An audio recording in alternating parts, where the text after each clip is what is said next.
Assalamualaikum warahmatullahi wabarakatuh. Kami dari kelompok 3 akan menjelaskan tentang analisis kurikulum. Yang pertama, yakni saya akan menjelaskan tentang pengertian kurikulum.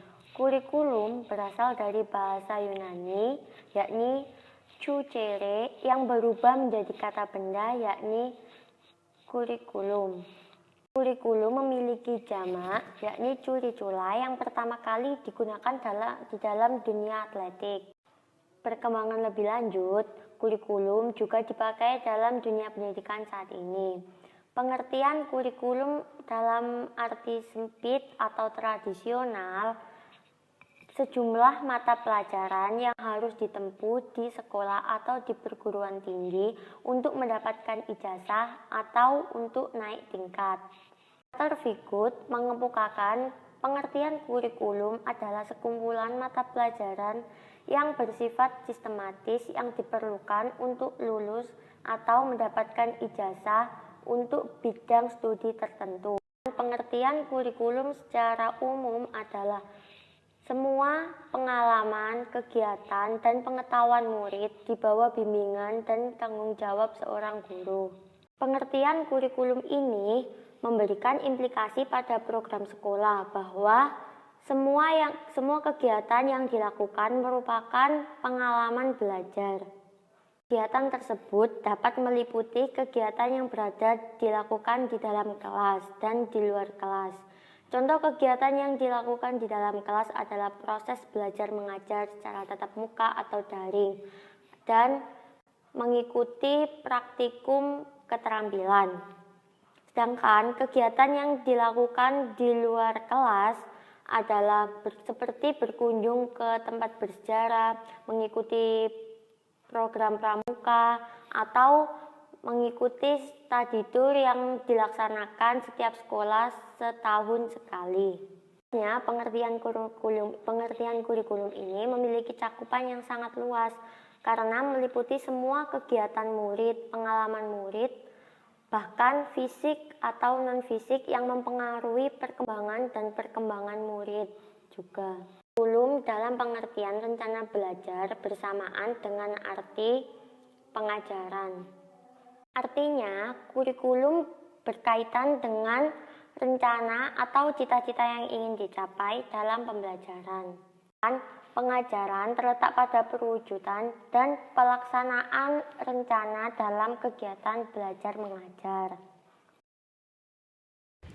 Selanjutnya saya akan menjelaskan fungsi dan tujuan dari analisis kurikulum. Yang pertama ada fungsi analisis dari KTSP dan K13, yaitu untuk memperbaiki kelemahan yang ada pada kurikulum sebelumnya dan untuk memperoleh metode baru dalam proses pengajaran yang lebih efektif serta untuk meningkatkan produktivitas SDM dalam dunia pendidikan.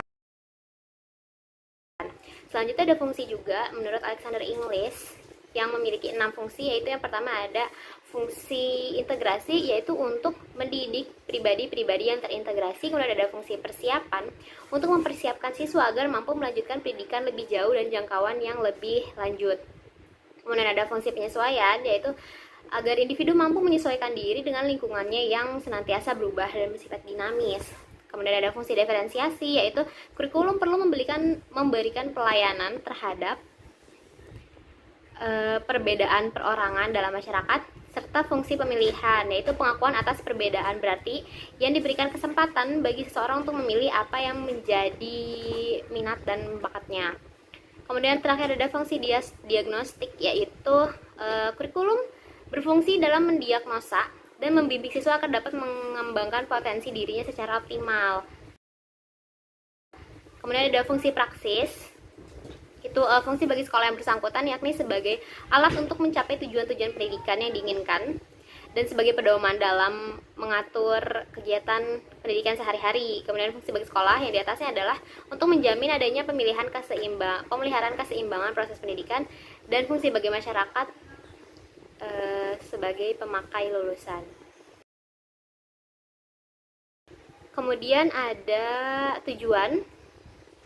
Ini bagi pendidikan dasar adalah untuk meletakkan dasar kecerdasan serta keterampilan untuk hidup mandiri dan mengikuti pendidikan lebih lanjut. Untuk pendidikan menengah juga sama, meningkatkan kecerdasan dan keterampilan untuk hidup mandiri dan mengikuti proses pendidikan lebih lanjut.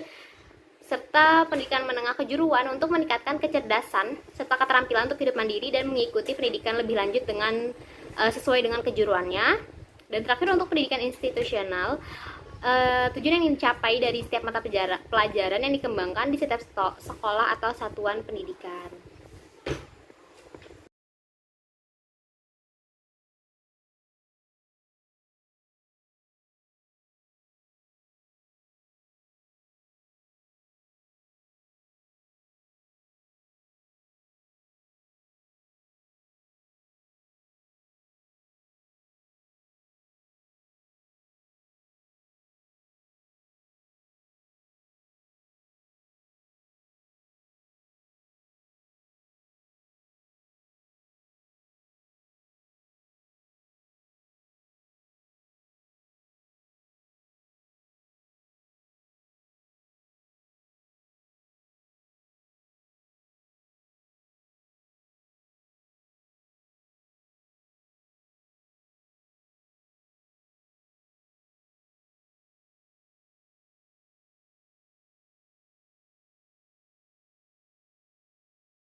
Assalamualaikum warahmatullahi wabarakatuh. Di sini saya akan mempresentasikan tentang luaran analisis kurikulum.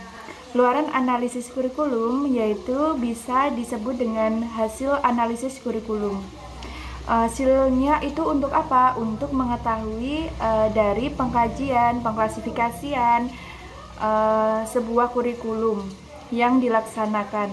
Nah, di Indonesia sendiri, kurikulum pasti mengalami perubahan dan peningkatan karena sifatnya dinamis, tidak bisa monoton, tidak bisa menetap, namun pasti mengalami perubahan.